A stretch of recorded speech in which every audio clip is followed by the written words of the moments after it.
We have less than 8 years before Christ stands on Mount Zion in Telluride, and whoever's not there with him is in trouble. Now, they've been telling us for years, Christ is coming back soon. He's coming back soon.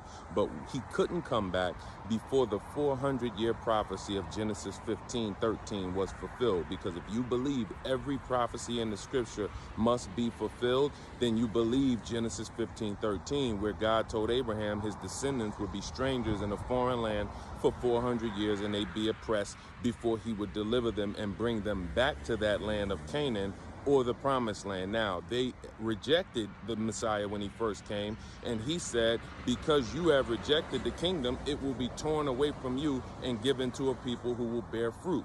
Now, Paul said that he talks about the natural branches and the engrafted branches. So that's Israel and the Gentiles. So when you see the Hebrew Israelites, understand, I'm Egyptian by DNA.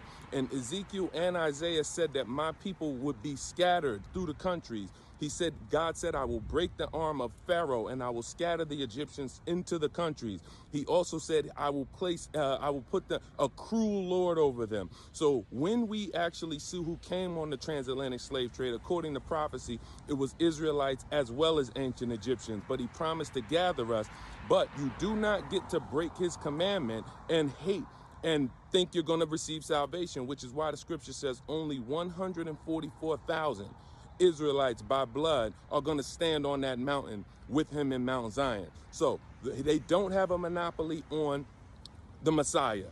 Anyone who's teaching that is teaching like it's a gang and Yeshua is the gang leader and this is only for us. No. Christ, Paul said, I am not ashamed for the gospel, for it is the power of God of salvation first to the Jew, because it was offered to them first and then to the Gentile.